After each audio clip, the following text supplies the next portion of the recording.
क्या छुपा रहे हो सुदामा? कुछ नहीं। दिखाओ ना सुदामा। नहीं ना। क्या छुपा रहे हो, दिखाओ। मैं स्वयं अपने मुंह से कुछ भी नहीं मांगूंगा। आपको मांगने की आवश्यकता ही नहीं पड़ेगी स्वामी। मांगने से तो इंसान देता है, वो तो भगवान है, अंतर्यामी है। देवी वसुंधरा की इच्छा है कि पहले वृंदापुरी के प्रत्येक घर को महल बनाया जाए, फिर वो अपनी कुटिया को महल बनाने की आज्ञा देंगी।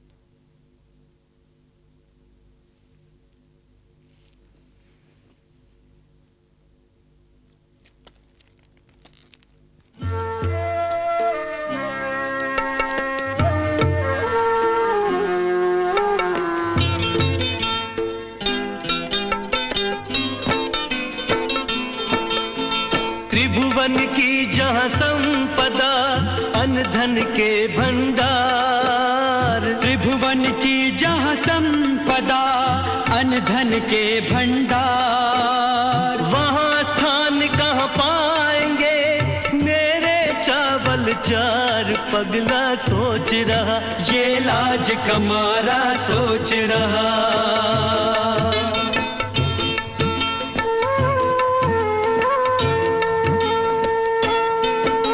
नारायण का वास जहाँ, जहाँ लक्ष्मी का धाम। नारायण का वास जहाँ, जहाँ लक्ष्मी का धाम। वहाँ सुदामा दीन के तंदुल का क्या दाम? पगला सोच रहा, ये लाज कमारा सोच रहा।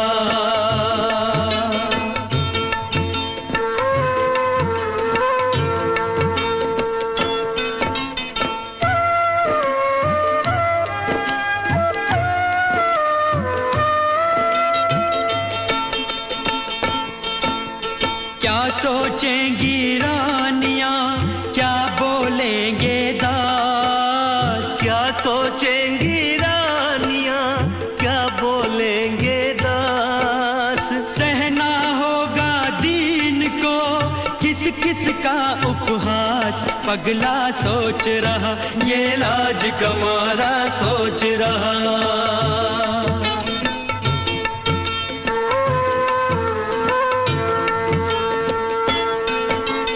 सिरहाने धर पोटली, चावल रहा छुपाए। सिरहाने धर पोटली, चावल रहा छुपाए। त्रिभुवन पति को भेंट ये देने में सकुचाए। आ गए शाम सखा, इतने में आ गए शाम सखा।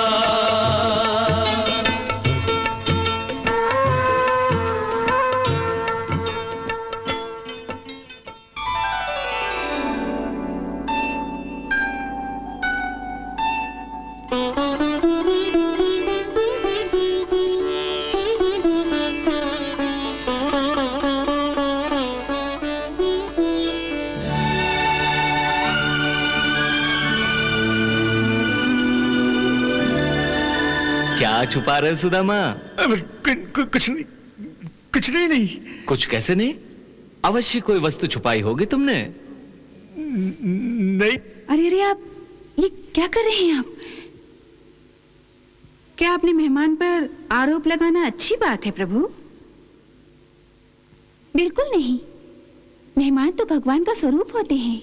अरे तुम सब तो इसे अभी अभी मिली हो, मैं तो इसे बचपन से जानता हूँ।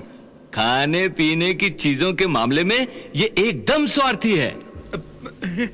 लाओ लाओ, दिखाओ क्या छुपा रहे हो। अरे अरे दिखाओ तो, अरे दिखाओ ना। कुछ नहीं। अरे दिखाओ ना सुदामा। नहीं ना। क्या छुपा रहे हो, दिखाओ।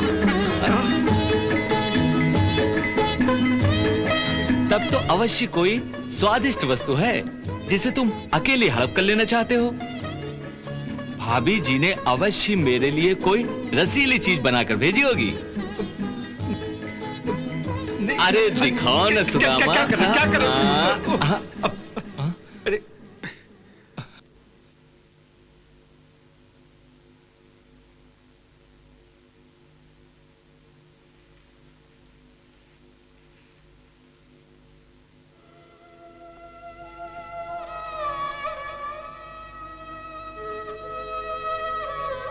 भाभी जी ने ये भेंट मेरे लिए भेजी है ना?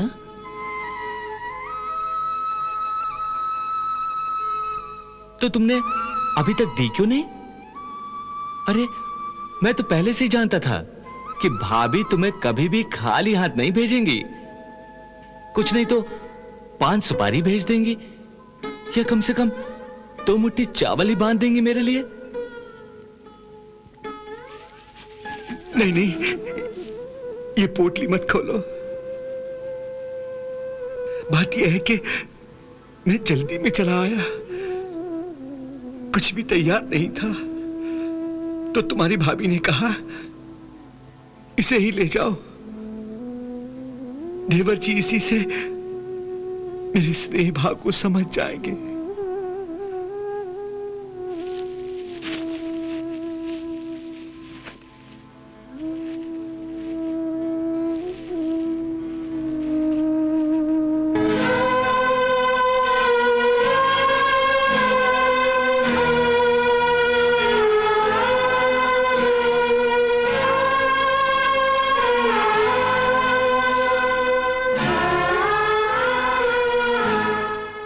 अमृत लाए हो मेरे लिए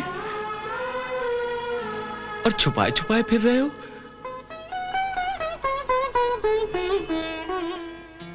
वाह वाह वाह,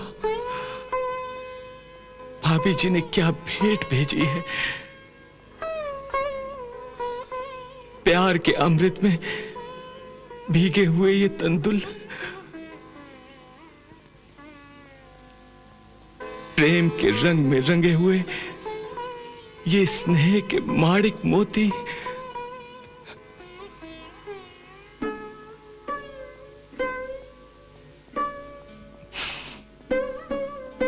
स्नेह भावनाओं से सुगंधित ये अनमोल रतन,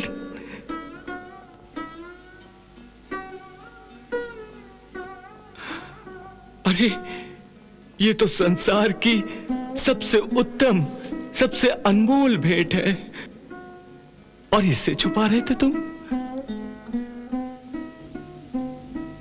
इन 3 मुट्ठी चावल पर तो मैं तीनों लोक वार दूं।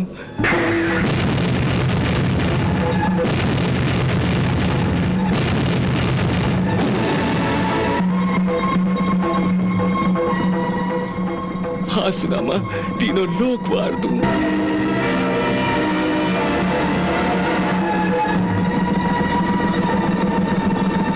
हाथ में चावल लेते ही सब में डर भयो जात, जाने अब किस लोक की संपत्ति हो समाप्त, सब में डर भयो जात।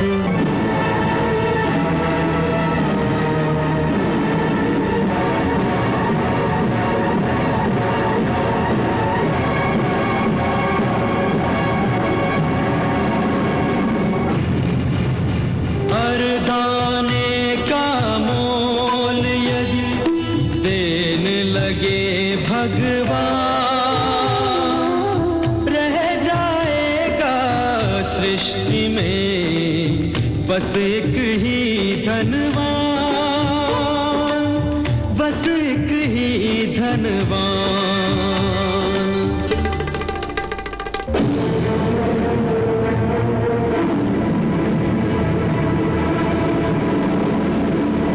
प्रेम के भूखे प्रेम के तंदुल, प्रेम के भाव से खाने लगे हैं।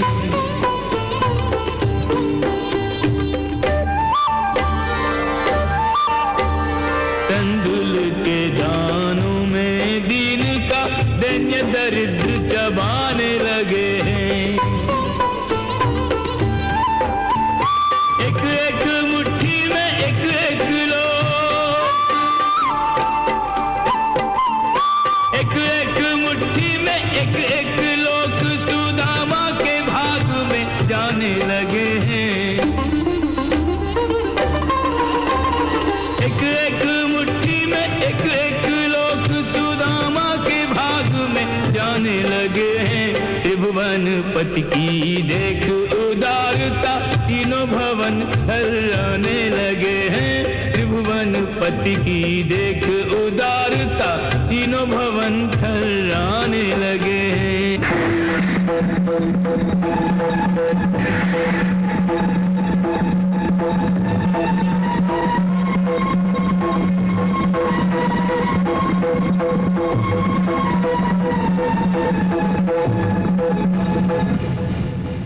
पहली मुट्ठी लेते ही प्रभु ने स्वर्ग सुदामा के नाम किया है।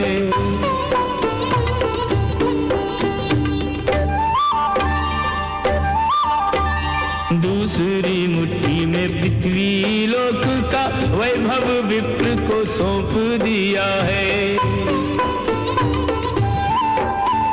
तीसरी मुट्ठी में देने लगे, तीसरी मुट्ठी में देने लगे जो वैकुंठ तो लक्ष्मी ने रोक लिया है। तीसरी मुट्ठी में देने लगे जो वैकुंठ तो लक्ष्मी ने रोक लिया है। अपना निवास भी दान में दे रहा, कैसा दानी ये मेरा पिया है। अपना निवास भी दान में दे रहा, कैसा दानी ये मेरा पिया है।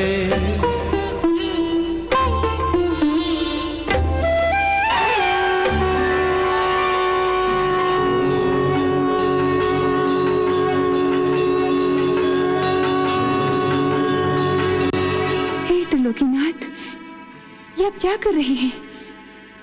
पहली मुट्ठी में आपने सुदामा को स्वर्गलोक दे दिया, दूसरी मुट्ठी में आपने सारा पृथ्वीलोक दे दिया, अब तीसरी मुट्ठी खाकर अपना वैकुंठ लोक भी दान में दे देना चाहते हैं आप। सुदामा के आधे चावल को भूल गई देवी, जो उसने हमें अर्पित किया था। आधे चावल का मोल चुकाने के लिए आप तीनों लोग दान में दे देंगे प्रभु। ये कैसा हिसाब है आपका? सीधा सा हिसाब है। वो आधा चावल उस समय सुदामा की कुल पूंजी थी, जो उसने स्वयं भूखा रहकर हमें अर्पित किया था। अर्थात जब उसने अपनी कुल पूंजी अर्पित कर दी, तो उसके बदले हमको भी अपनी सारी संपदा सुदामा को भेंट कर देनी चाहिए, तभी तो हिसाब बराबर होगा। हे त्रिलोकीनाथ, अब 3 मुट्ठी चावल खाकर तीनों लोग दान में दे देना चाहते हैं। इस तरह तो आप सुदामा की तरह भिक्षुक बन जाएंगे और सुदामा त्रिलोकीनाथ बन जाएंगे। तभी तो मित्रता का हिसाब बराबर होगा। मैं वो बन जाऊंगा और वो मैं, मुझ में वो होगा और उसमें मैं, फिर दोनों में कोई अंतर नहीं रहेगा, दोनों बराबर हो जाएंगे। नहीं भगवान, आप भावना के आवेश में आकर हम सबके साथ ऐसा अन्याय नहीं कर सकते, नहीं कर सकते।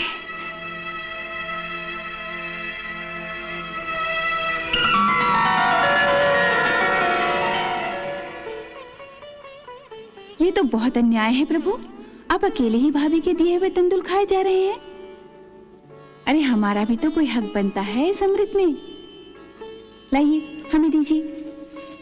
अरे अरे अरे, हाँ लो खाओ।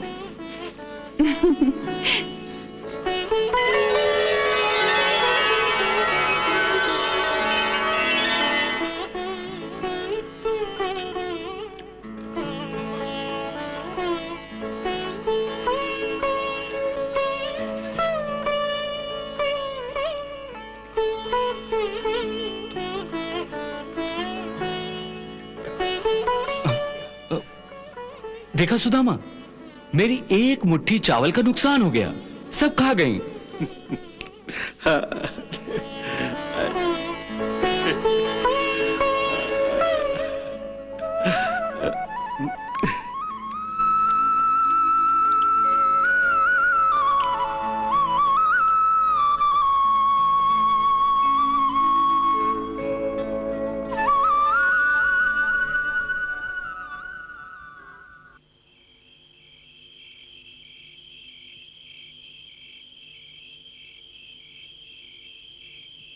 जब आप अपने मित्र से मिले तो उनको सारी हालत बता दीजिएगा।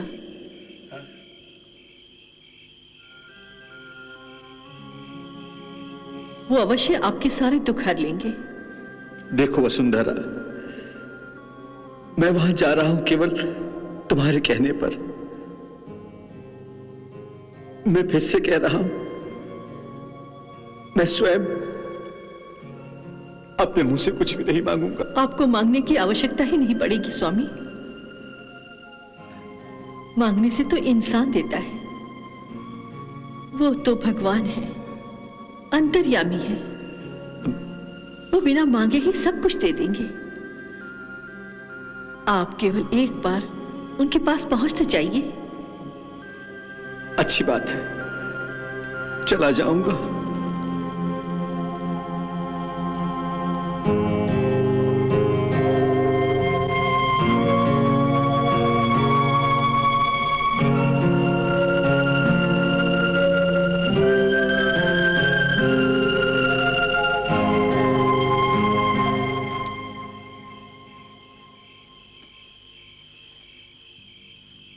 क्षमा करना मित्र, तुम्हारे कक्ष में बिना आज्ञा ही चला आया। अरे ये क्या कह रहे हो? क्षमा मांगकर मुझे पाप का भागी क्यों बना रहे हो? और फिर अपने मित्र से मिलने के लिए आज्ञा की क्या आवश्यकता है? आओ, बैठो मित्र, आओ, बैठो मित्र।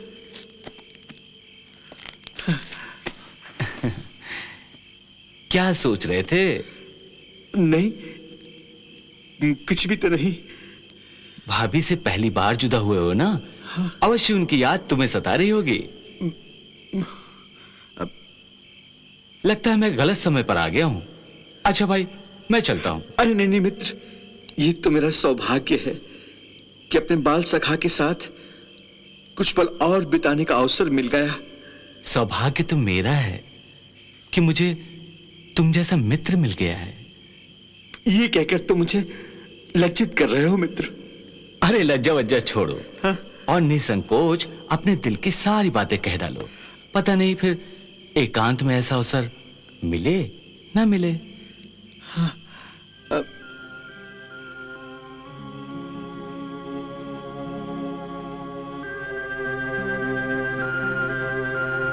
सुदामा, यही अवसर है। यदि मांगना है तो इसी समय मांग ले, मांग ले। नहीं नहीं नहीं। सुदामा, ये अच्छी मित्रता है। मन ही मन में कोई खिचड़ी पका रहे हो, पर हमें नहीं बता रहे। हाँ? अरे मित्र से क्या छुपाना? बताओ क्या बात है, बताओ।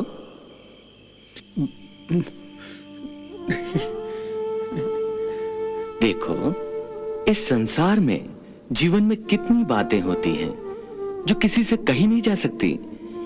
केवल मित्र के आगे इंसान अपनी छाती फाड़ कर ही अपना दुख, अपना सुख बांट सकता है, अपने परिवार का, अपने संसार का। जब से हम गुरु आश्रम से विदा हुए हैं, तुमने क्या किया, कैसी बीती, अब कैसी बीत रही है? संसार में मित्र से अधिक सहायता करने वाला कोई नहीं होता। हाँ, कोई नहीं होता। भाई, बहन, रिश्तेदारों से अधिक मित्र कर सकता है। हाँ? सो बताओ,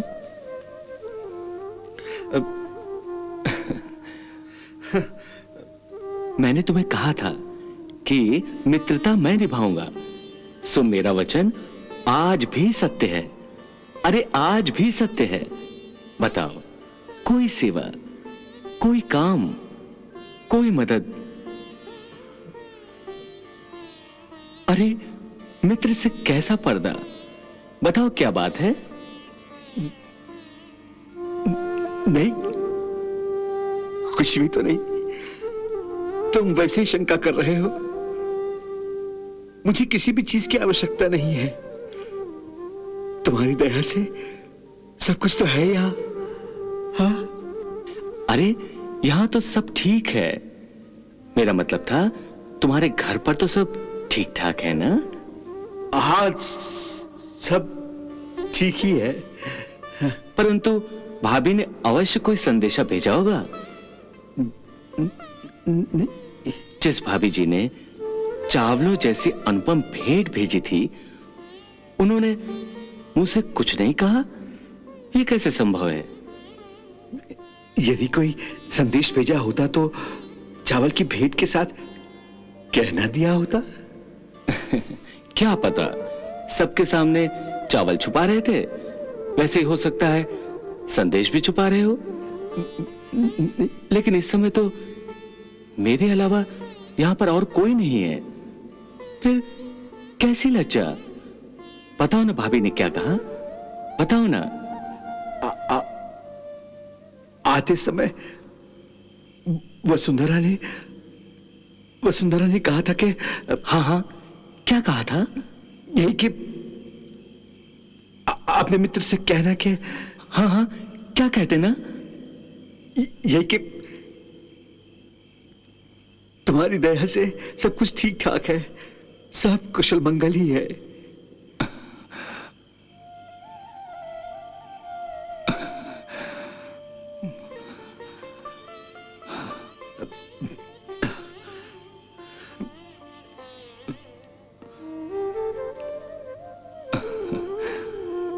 अर्थात भाभी ने कोई इच्छा प्रकट ही नहीं की? नहीं। अरे ये कैसे हो सकता है? स्त्रियों की तो कई अभिलाषाएं होती हैं। उन्होंने अच्छे अच्छे वस्त्रों, आभूषणों की तो इच्छा प्रकट की होगी। नहीं, ऐसी कोई बात नहीं है। मन को संतोष प्राप्त हो तो मनुष्य अपने साधनों में ही खुश रहता है। तुम मेरी चिंता ना करो, मेरे घर में सब कुशल मंगल ही है। कुशलता के एक शब्द में तुम सारे जीवन को कैसे समेट सकते हो सुदामा? अरे भाई, सांदीपनी आश्रम से बिछड़ने के बाद अब मिले हो। इतने वर्षों में न जाने तुम्हारे जीवन में कितने उतार चढ़ाव आए होंगे। हमें नहीं सुनाओगे अपनी आत्मकथा? मेरे मित्र, तुमसे बड़ा ज्ञानी संसार में कोई नहीं है। सांदीपनी के आश्रम में तुमने एक दिन में एक एक करके 64 दिनों में सभी 64 विद्याएं ग्रहण कर ली थी। तुम्हारे ज्ञान के सामने मेरा ज्ञान समुद्र तट पर पड़े हुए चंद कंकर पत्थरों से अधिक नहीं है। इसलिए मैं तुम्हारे शब्दों के जाल में उलझने वाला नहीं हूं। तुम्हारे प्रश्न के उत्तर में मैं सिर्फ इतना ही कह सकता हूं कि अपने प्रभु की कृपा और मित्र के आशीर्वाद से मेरे घर में सब सकुशल है। हाँ। ठीक है, जब तुम कहते हो तो ऐसा ही होगा, ऐसा ही होगा। ऐसा ही होगा? यह आपने कैसे मान लिया भगवान?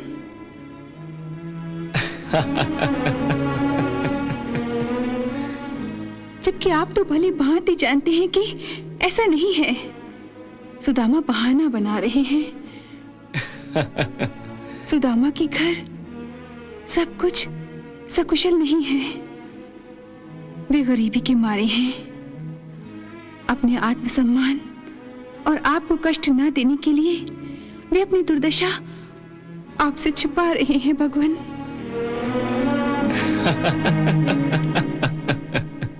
मेरी परेशानी पर आप मुस्कुरा रहे हैं? आनंद ले रहा हूं तुम्हारी परेशानी और व्याकुलता का। जिस तरह उस खंडहर में सुदामा को अपने हाथों निवाला बनाकर खिला न पाने पर मुरली मनोहर की बेबसी का आनंद तुम ले रही थी, वैसा ही आनंद अब मैं ले रहा हूं। उस समय मेरे मुखमंडल पर ममता झलक रही थी। इस समय तुम सिर से पैर तक ममता की मूरत दिखाई दे रही हो। तो क्या मुझे सुदामा के लिए एक मां की तरह चिंतित नहीं होना चाहिए? ये मैंने कब कहा?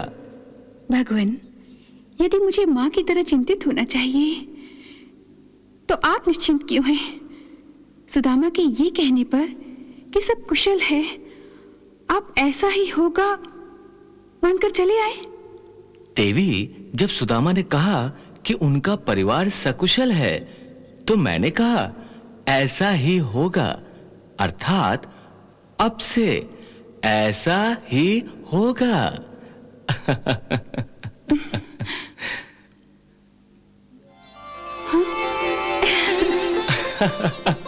धन्य है प्रभु, आप धन्य हैं।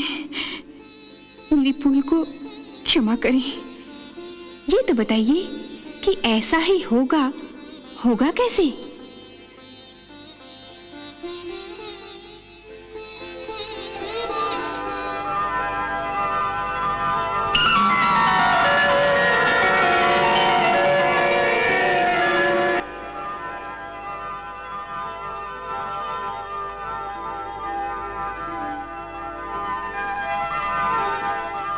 भगवान, विश्वकर्मा का प्रणाम स्वीकार करें।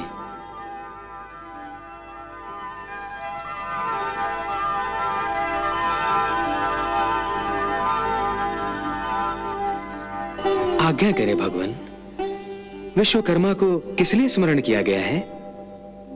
विश्वकर्मा, मैं अपने परम मित्र सुदामा के लिए एक राजमहल का निर्माण करना चाहता हूं। भगवान, आपकी इच्छा और आज्ञा से मैं ये कार्य शीघ्र ही पूर्ण कर दूंगा। परंतु ये राजमहल हमारे राजमहल जैसा ही होना चाहिए।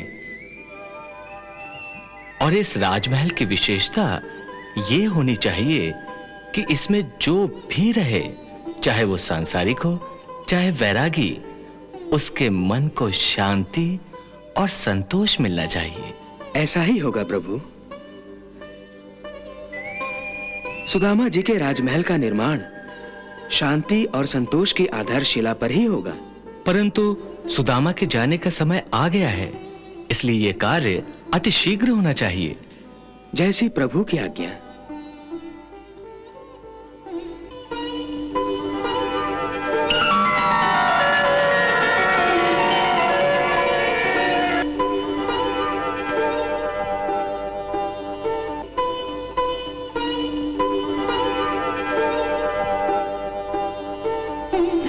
धन्य है प्रभु, आप धन्य हैं।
देवी।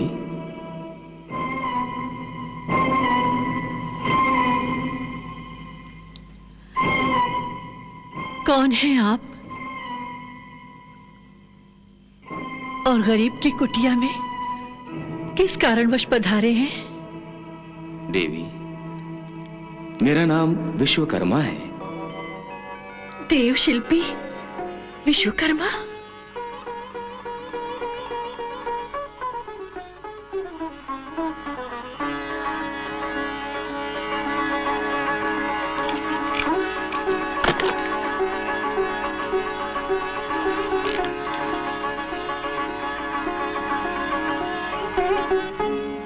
कृपया आसन ग्रहण करें। क्षमा करें, गरीब की झोपड़ी में तो यही एक साधन है। ये टूटी फूटी खाट आपके योग्य तो नहीं, परंतु यदि आप विराजे तो कृपा होगी। आइए।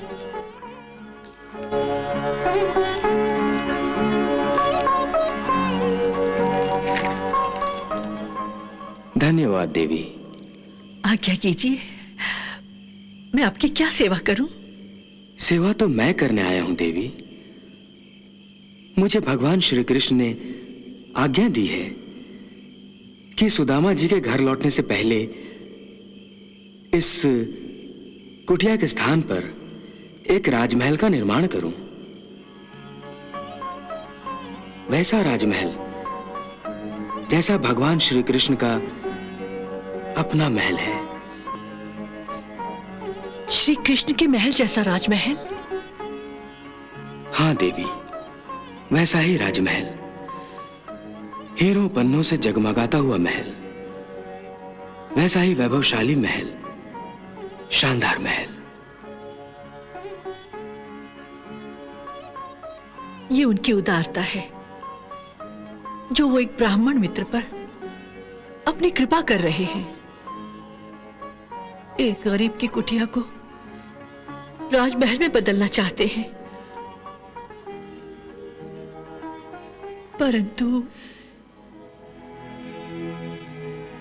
परंतु क्या देवी, आप किस सोच में पड़ गईं? मैं तो सोच रही थी कि भगवान श्री कृष्ण अंतर्यामी हैं। हम गरीबों को क्या चाहिए, क्या नहीं चाहिए, हम क्या स्वीकार कर सकते हैं, क्या स्वीकार नहीं कर सकते, वो सब जानते हैं। निसंदेह वो सब जानते हैं, तभी तो वो आपके परिवार के लिए सारे सुख उपलब्ध कराना चाहते हैं। परंतु उन्होंने ये कैसे सोच लिया कि मेरे परिवार में मेरे स्वामी, मेरे बच्चे और केवल मैं ही हूं? अर्थात देवी? अर्थात ये कि किसी मनुष्य का परिवार केवल उसके बाल बच्चों तक सीमित नहीं होता। उसके परिवार में उसके पड़ोसी, उसके गांववासी, उसके देशवासी सभी सम्मिलित होते हैं, जिनसे मानव समाज बनता है। तो क्या आप ये कहना चाहती हैं कि ये सारा गांव वृंदापुरी आपका परिवार है? हाँ विश्वकर्मा जी, परिवार उसे कहते हैं जिसके सदस्य स्नेह और सहानुभूति की रस्सी से एक दूसरे से जुड़े होते हैं। किसी एक की उंगली कटती है तो दूसरे को दर्द होता है। एक पड़ोसी भूखा होता है तो दूसरे पड़ोसी को खाना अच्छा नहीं लगता। किसी एक का झोपड़ा जल उठता है तो दूसरे आग बुझाने के लिए कूद पड़ते हैं। जानते हैं क्यों? केवल इसलिए कि सभी स्नेह और सहानुभूति की रस्सी में बंधे हुए एक ही परिवार के लोग हैं।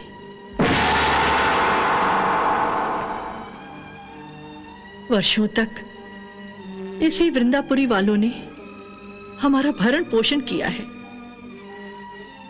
मेरे स्वामी ने यहाँ के घर घर से भिक्षा ली है। हमारी हर सांस उनकी आभारी है। उनके आभारों का बोझ हमारे दिलों पर है। ऐसे में यदि भगवान श्री कृष्ण की कृपा से हमारे अच्छे दिन आ रहे हैं तो मैं उन्हें कैसे भूल सकती हूं? वाह वसुंधरा वाह। धन्य हो तुम वसुंधरा, धन्य हो तुम, कितनी महान हो तुम। वाह। हे देवता, आप ही बताइए, मेरे स्वामी जब द्वारकाधीश से मिलने निकले थे, उन्हें भेंट देने के लिए हमारे पास 5 सुपारियां तक नहीं थी। तब मैं ही अपनी पड़ोसन से 2 मुट्ठी चावल मांगकर लाई थी। क्या ऐसे पड़ोसियों को इस समय मेरा भूल जाना उचित है? नहीं देवी, बिल्कुल नहीं। नहीं ना? तो यदि मेरे इन्हीं निर्धन पड़ोसियों के टूटे फूटे झोपड़ों के बीच त्रिलोकीनाथ ने हमारे लिए राजमहल बना दिया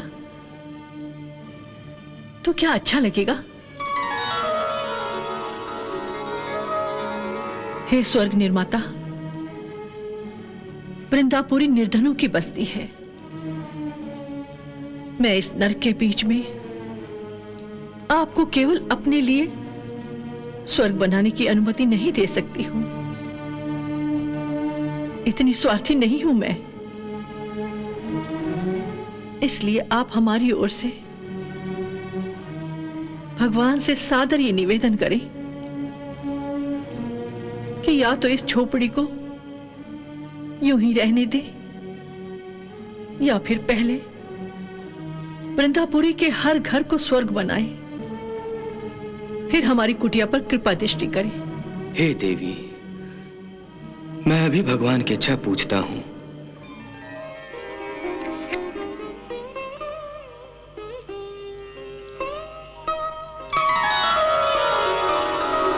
हे स्वर्ग निर्माता, वसुंधरा के एक एक शब्द को हमारा आदेश मानकर तुरंत वृंदापुरी के घर घर को स्वर्गलोक का नमूना बना दो।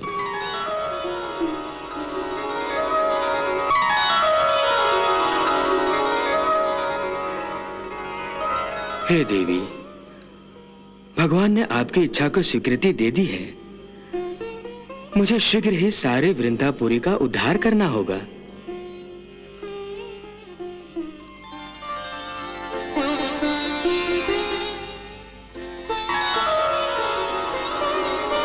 हे भगवान, आपने मेरी बात मान ली, इसका बहुत धन्यवाद।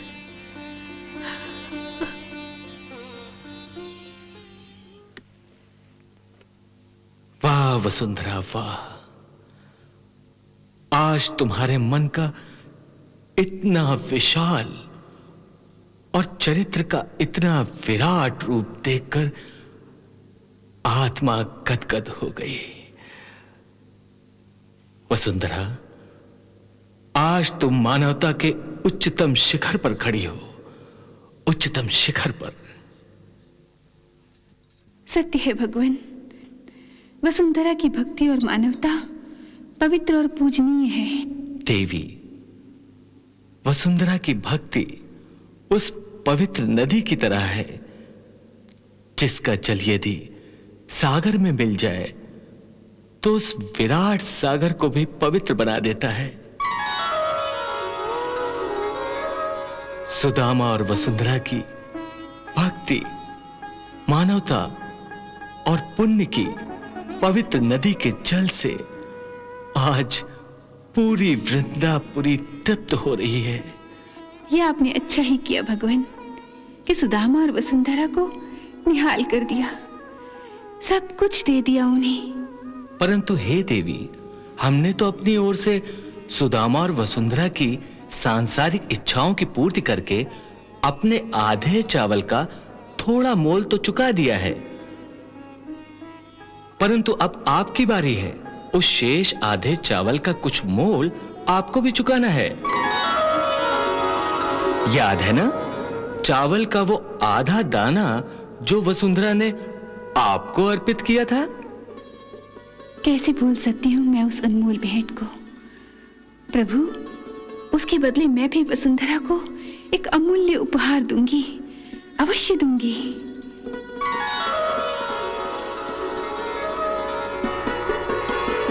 वृंदापुरी के नगर वासियों, मैं विश्वकर्मा हूं, देव शिल्पी विश्वकर्मा।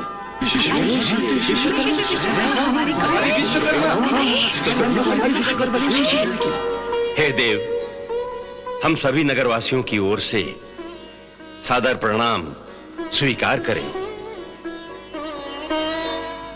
कल्याण भव।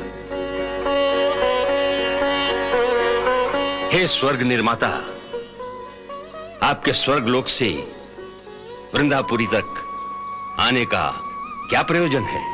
मैं भगवान श्री कृष्ण की आज्ञा से वृंदापुरी का नव निर्माण करने आया हूं। वाह, वाह, वाह।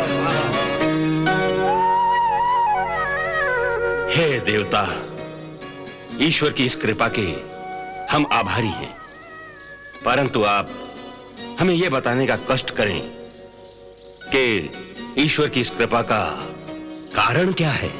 इसका कारण है भक्तराज सुदामा।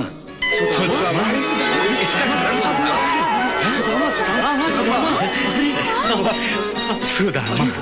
द्वारिकाधीश भगवान श्री कृष्ण अपने मित्र सुदामा को एक अनोखी भेंट स्वरूप उनकी कुटिया के स्थान पर एक राजमहल का नव निर्माण करवाना चाहते हैं, परंतु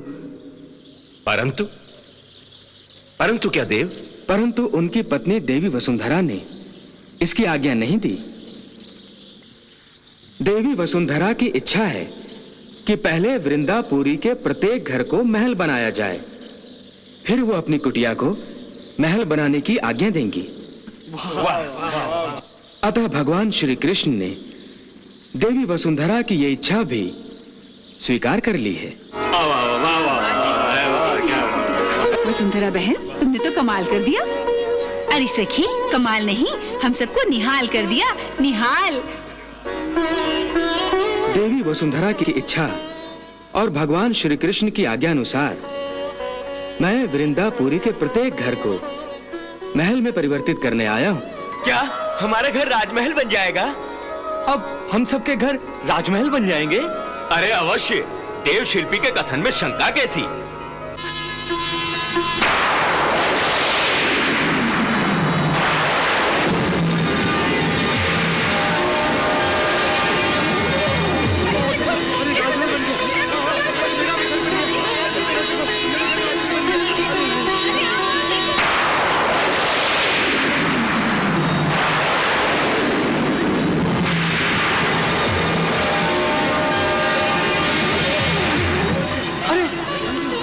मेरा घर भी राजमहल बन गया। कितना सुंदर दिखता है। चलो चलो, आओ अंदर चल के देखें। आओ, जल्दी आओ, जल्दी आओ। वाह प्रभु।